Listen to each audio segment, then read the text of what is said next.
एक गांव में माया अपने बेटे के साथ रहती थी।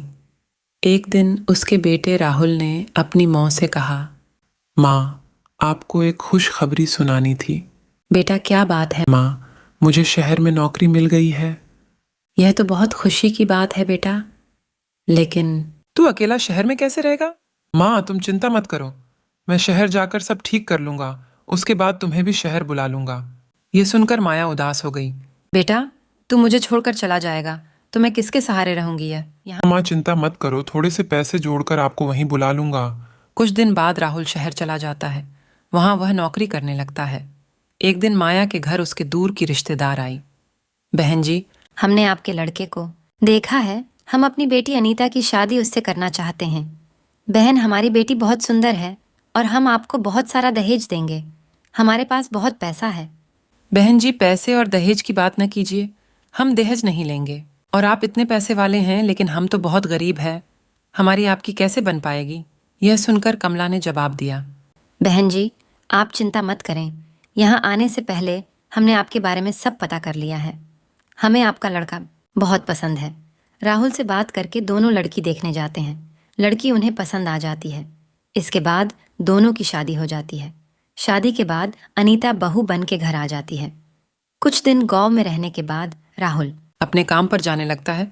मैं इस गांव में नहीं रह सकती, मुझे भी शहर ले चलो। तुम कुछ दिन माँ के साथ रहो, फिर मैं तुम दोनों को शहर ले जाऊंगा। मैं इस गरीबी में नहीं रह सकती। पता नहीं पापा ने क्या देखकर मेरी शादी यहाँ कर दी। या तो मुझे शहर ले चलो या फिर मैं अपने पापा के घर जा रही हूँ। नन बेटा, तू बहू को लेकर चला जा, मेरी चिंता मत कर। नहीं माँ, ऐसा करते हैं, हम सब साथ में शहर चलते हैं। तीनों शहर में रहने लगते। अनीता का व्यवहार धीरे धीरे बदल जाता है।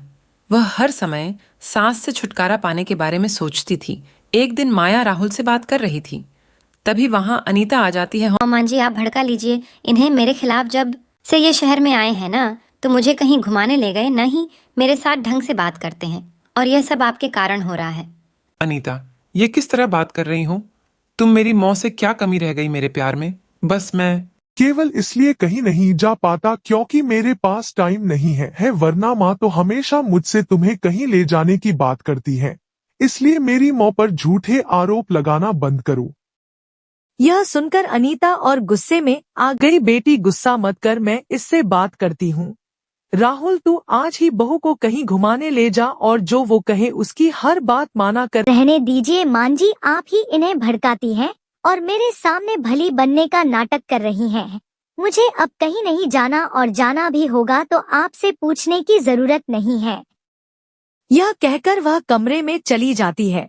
उसकी इस बात से माया बहुत दुखी होती है। उसके अरमानों पर पानी फिर जाता है। इधर राहुल भी बहुत दुखी होता है। अगले दिन से अनीता ने दोनों के लिए खाना बनाना बंद कर दिया और राहुल के जाने के बाद अपने पिता के घर चली जाती। घर का सारा काम माया करती और जब राहुल के आने का समय होता तो उससे 1 घंटे पहले अनीता आ जाती थी। इस बात का राहुल को जरा भी पता नहीं था। एक दिन अनीता अपने साथ एक आदमी को लेकर घर आई। मां जी, ये पवन जी हैं। ये बुजुर्गों को तीर्थ यात्रा पर ले जाते हैं। 1 महीने की यात्रा है जिसमें सारे तीर्थ कराते हैं। बहुत कम खर्च में मैंने पैसे जमा करा दिए हैं। आप शाम को ही इनके साथ चली जाना। लेकिन बेटी, एक बार राहुल से तो पूछ लेने दे। नहीं मां जी, वो आपको जाने नहीं देंगे और ऐसा मौका आपको दोबारा नहीं मिलेगा। माया अनीता की बातों में आकर शाम को उस आदमी के साथ चली जाती है। शाम को जब राहुल आता है तो वह माँ को न पाकर पूछता है, अनीता माँ का है, दिख नहीं रही है। मां जी तो तीर्थ यात्रा पर चली गई। उनके गांव से एक आदमी आया था, वो उन्हें अपने साथ ले गया। राहुल बहुत परेशान हो गया। वह कुछ दिन माँ का इंतजार करता रहा लेकिन माँ नहीं आई। उसके बाद वह गांव गया माँ के बारे में पता करने, लेकिन माँ का कहीं भी पता नहीं चला। अनीता बहुत खुश रहने लगी। उसके रास्ते का कांटा हमेशा के लिए निकल गया था। इधर वह आदमी माया को बहुत दूर ले जाकर एक रेलवे स्टेशन पर बैठा कर चला जाता है। माया को कुछ पता नहीं होता। जब वह सुबह देखती है तो वहाँ कोई नहीं था। माया घबरा जाती है। वह रास्ता ढूंढने लगती है लेकिन उसे कहीं कुछ समझ नहीं आता। इधर राहुल अपनी माँ के लिए बहुत परेशान रहने लगा। वह बीमार पड़ गया। अनीता ने जब यह सब देखा तो वह एक दिन अपने पिताजी के पास गई। पापा, जिस आदमी को आपने भेजा था उससे पता करो मेरी सास कहाँ है, उनके बिना तो ये बीमार पड़ गए। बेटी, तेरी सास को छोड़ने के बाद वह आदमी वापस आ रहा था, उसका एक्सीडेंट हो गया, वह मर गया और तब से मैं भी बीमार पड़ा हूँ। बेटी, हमें ऐसा नहीं करना चाहिए था।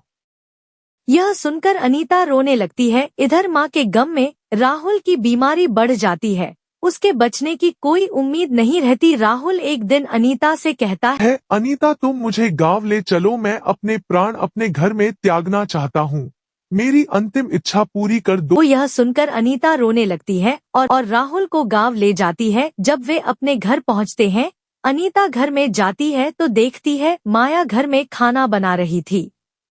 यह देखकर वह अचंभे में आ जाती है। राहुल अपनी माँ को देखकर रोने लगता है। माया राहुल की हालत देखकर उसे सहारा देकर बैठाती है। माँ, तुम यहाँ कैसे? मैंने तुम्हें कहाँ कहाँ नहीं ढूंढा। बेटा, बहू ने जिस आदमी के साथ मुझे तीर्थ यात्रा पर भेजा था वह धोखा देकर भाग गया। मैं भटकते भटकते किसी तरह गांव पहुंच गई। मुझे लगा मेरा शहर में आना बहू को पसंद नहीं था, इसलिए यही मैं मेहनत मजदूरी करके अपना गुजर बसर करने लगी। लेकिन तूने अपनी ये हालत कैसे बना रखी है? मां जी, मुझे माफ कर दीजिए। आपसे पीछा छुड़ाने के चक्कर में मैं अपनी ही गृहस्थी में आग लगा बैठी। इनका ये हाल है कि डॉक्टर ने जवाब दे दिया यह सब मेरे पिता ने करवाया था, वे भी बहुत बीमार हैं और वह आदमी एक्सीडेंट में मर गया जिसे मेरे पिता ने भेजा था। अब तुम यहाँ से चली जाओ, मैं अपनी माँ के चरणों में मरना चाहता हूँ, मुझे चैन से मरने दो। नहीं बेटा, अब तू क्यों चिंता करता है? मैं तुझे मरने नहीं दूंगी और बहू को माफ कर दे, इसे अपने किए की सजा मिल गई। उसके बाद सास बहू ने दिन रात राहुल की सेवा की, उसे खुश रखने की कोशिश की। माँ का प्यार पाकर राहुल कुछ ही दिनों में बिल्कुल ठीक हो गया। माँ, मैं शहर नहीं जाना चाहता, यहीं कुछ काम कर लूंगा। शहर की चकाचौंध में सब धुंधला नजर आता है, यहाँ तक कि रिश्ते भी।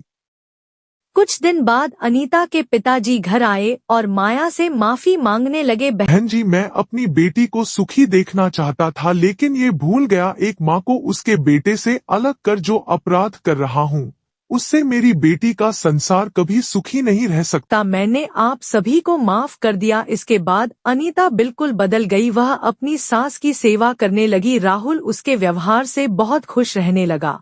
दोस्तों, आपको यह कहानी पसंद आई तो चैनल को लाइक एंड सब्सक्राइब जरूर करें। धन्यवाद।